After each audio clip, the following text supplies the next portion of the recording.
Hello नमस्कार, आप देख रहे हैं न्यूज इंडेक्स। बड़ी खबर के साथ जुड़ रहे हैं। बता दें, यूपी के संविदा कर्मचारियों को लेकर बहुत बड़ी खबर के साथ साथ बहुत ही अच्छी खबर है। सबसे पहले आप तमाम वर्ग के संविदा कर्मचारियों को बता दें कि अगर आप यूपी सरकार के सरकारी विभागों में संविदा के आधार पे, दैनिक वेतन भोगियों के आधार पे, आउटसोर्स के आधार पे, अवर्गीकृत के आधार पे अगर आप काम कर रहे हैं, ऐसे में आप तमाम वर्ग के संविदा कर्मचारियों को लेकर बहुत बड़ी खबर के साथ साथ बहुत ही अच्छी खबर है। सबसे पहले आप तमाम वर्ग के संविदा कर्मचारियों को बता दें कि पूर्व मुख्य सचिव की जो कमेटी थी वो 15 अगस्त तक सीएम को सौंप देगी रिपोर्ट, और वहां से कॉन्ट्रैक्ट कर्मियों यानी कि संविदा कर्मियों की नौकरी जो है 60 साल तक पक्की होगी। वेतन और सुविधाएं भी आप लोगों को मिलेगी। इसको लेकर के सरकार ने यहाँ पे स्पष्टीकरण दे दिया है। सरकार ने कुछ लीगल यहाँ पे कंडीशंस भी रखे हैं, उसके बारे में भी आज की इस खबर में आप तमाम वर्ग के संविदा कर्मचारियों को बताएंगे, ताकि आप लोगों का सारा कन्फ्यूज़न दूर हो सके।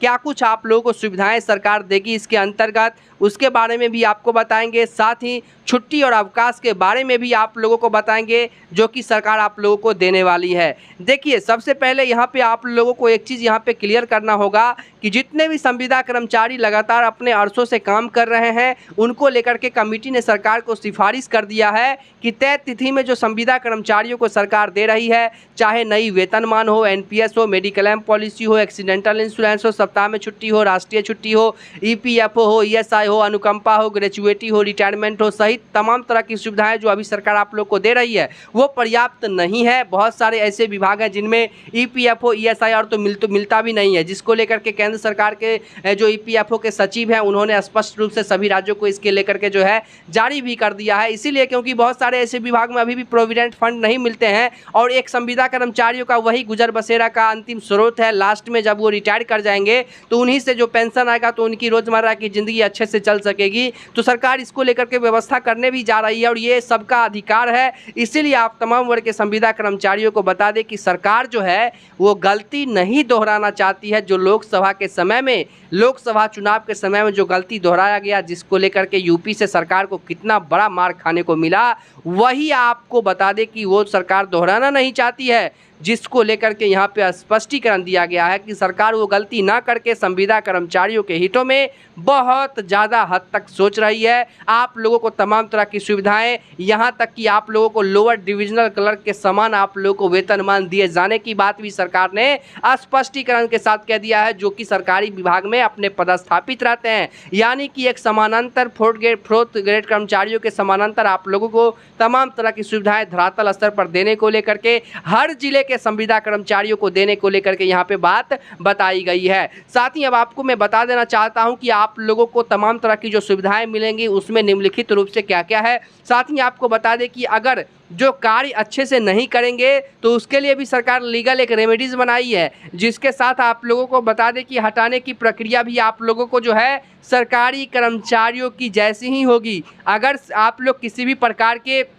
कार्य बहिष्कार या फिर किसी भी प्रकार के आप लोग गलती करते हैं कार्य के पीरियड में, और जिससे कह सकते हैं कि किसी भी प्रकार के किसी को आक्षेप हुआ हो, तो आपको वहां से अगर बर्खास्त किया जाएगा तो उसके लिए भी प्रोसीजर जो है वो सरकारी कर्मचारियों के भांति ही होगी। ऐसा नहीं कि सीधे आप लोग को बर्खास्त कर दी, आप लोग को क्लेम करने का समय भी दिया जाएगा, और सरकार एक जाँच कमेटी बना करके आपकी जो है जाँच होगी। उसके बाद अगर आप गलती पाए जाते हैं तो आपको वहाँ से बर्खास्त कर दिया जाएगा। ये भी एक प्रोसेस जो है बहुत अच्छा। पहले ऐसा नहीं था, पहले तो सीधे संविदा कर्मचारियों को अगर बर्खास्त कर दिया जाता था तो वो बर्खास्त हो जाते थे, उनको किसी भी प्रकार की कोई सहूलियत जो है फिर से मिलने को लेकर के काम नहीं होती थी। लेकिन अब ऐसा नहीं होगा। अब यहाँ पे आपको बता दें कि सरकार ने स्पष्टीकरण देते हुए कह दिया है कि 60 साल की उम्र तक नौकरी पक्की होगी, कॉन्ट्रैक्ट को हर साल रिन्यूअल नहीं करना पड़ेगा, और बेसिक सैलरी के हिसाब से आप लोगों को महंगाई भत्ता भी सरकार देने को लेकर के काम करेगी। यहाँ पे स्पष्ट लिखा हुआ है। साथ ही कह दिया गया है कि मेडिकल की सुविधा भी आप लोगों को दी जाएगी, और मेडिकल के सुविधा के बाद यात्रा और घर का भत्ता भी आप लोगों को दिया जाएगा। जैसे कि मैं आपको बता दूं कि अगर आपको होम डिस्ट्रिक्ट नहीं मिला है काम करने के लिए, आप नौकरी पाए हैं किसी अन्य जिला में, तो ऐसे में आप लोगों को घर से आने जाने का तो क्या कहते हैं कोई बात ही नहीं होगा, क्योंकि दूर हो जाएगा तो आप लोग घर से डेली आ जा नहीं सकेंगे। इसीलिए सरकार आप लोगों को भत्ता देगी सरकार, जिससे आप लोग कहीं और भी रह करके जो है अलग से शहरी क्षेत्र का अलग से एक भत्ता होता है, वो अलाउंसेस आप लोगों को जोड़ करके मिलेंगे, जिससे आप लोग अच्छे से सर्वाइव जो है कर सकते हैं और आप लोग की सैलरी में बचत भी हो पाएगी। साथ ही यहाँ पे कहा गया है कि आप लोगों को ईपीएफओ खाते में पैसे भी जमा किए जाएंगे। बहुत सारे विभागों में मिलता है, लेकिन बहुत सारे विभागों में नहीं मिलता है। जिन विभागों में मिलता है उन विभागों में तो ठीक है, जिनमें नहीं मिलता है उनको लेकर के सचिव जो है मुख्यमंत्री महोदय के प्रधान सचिव को पत्र जारी कर दिए हैं, और उसके बाद जो भी विभाग में नहीं मिलता है उसका ब्यौरा सरकार लेगी, उसके बाद सीधे जो है आप लोगों को उसको जो है लाभ मिलेगा। साथ ही यहाँ पे आप लोगों को बता दें कि आज के इस खबर में आप लोग को विभाग के बारे में भी बताएंगे कि किन किन विभागों को जो है इसका तोहफा मिल सकता है और मिलेगा ही। साथ ही आपको बता दें यहाँ पे आगे कहा गया है कि प्रशिक्षण में भेजे जाने पर आपको विशेष प्रकार से जो है आवागमन का खर्च भी सरकार ही उठाएगी, और छुट्टियों को लेकर के भी सरकार ने कह दिया है कि अस्थायी कर्मचारी के कर्मियों की तरह जो है इन्हें भी छुट्टी में अवकाश मिलेगा और इसके बाद कैजुअल लीव भी आप लोगों को मिलेगा, अर्न लीव भी आप लोगों को की सुविधा दी जाएगी। साथ ही महिलाओं को प्रेगनेंसी के लिए जो है 5 महीने की छुट्टी मिलेगी। पुरुषों को भी पितृत्व अवकाश मिलने का जो है उसका भी मिलेगा। इसके बाद जो है 4 साल में एक बार आप लोगों को एलटीए का लाभ भी मिलेगा। सबसे बड़ी बात यहाँ पे जो कहा गया है कि संविदा कर्मचारियों के वेतनमान को फिक्स के दायरे में ला करके उसे न्यूट्रलाइज कर दिया जाएगा, उसमें डीए का लाभ जोड़ दिया जाएगा, जिससे हर साल आप लोगों को अपनी मांगों को लेकर के सड़क पर उतरने की आवश्यकताएं नहीं होगी। साथ ही यहाँ पे कहा गया है कि किन को मिल सकता है फायदा, ये सूत्रों के हवाले से विभागों की जानकारी है, यानी कि सूत्र के जानकारी से आई है कि इन विभागों को ये फ़ायदा मिल सकता है, जो कि पहले लिस्ट के कैडर की जो है बात कह दी गई है। यहाँ पे पहला कैडर यहाँ पे जारी कर दिया गया है, जिसके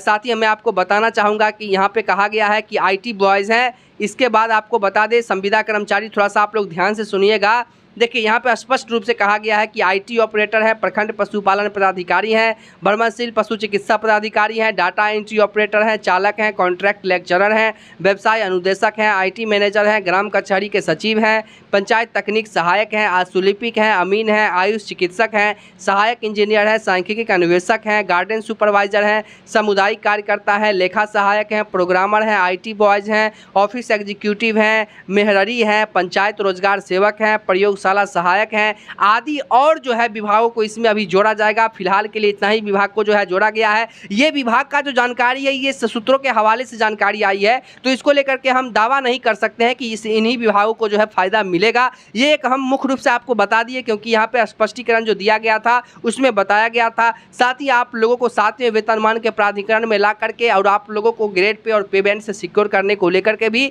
सरकार काम कर रही है। ऐसा इसलिए सरकार कर रही है क्योंकि संविदा कर्मचारियों को अभी जो मिलना चाहिए आप लोगों को कम से कम मिनिमम मजदूरी जो है, मिनिमम मजदूरी सुप्रीम कोर्ट ने 600 रुपये प्रतिदिन के हिसाब से महिला कर्मचारियों के लिए लागू किया है। साथ ही संविदा कर्मचारियों को कम से कम मिनिमम मजदूरी, जैसे ही आप लोग जॉब पर लगते हैं तो आप लोगों को कम से कम 28,000 रुपये से अभी के समय में शुरू किया जाए, यानी कि 24 से 28,000 रुपया। इसलिए हम कर रहे हैं क्योंकि उसमें सारे अलावेंसेस जो है संविदा के वो इंक्लूड रहेंगे, तभी जा करके आप लोगों को तमाम तरह की इसमें सुविधा को ऐड किया जाएगा और आप लोगों को मिलेगा।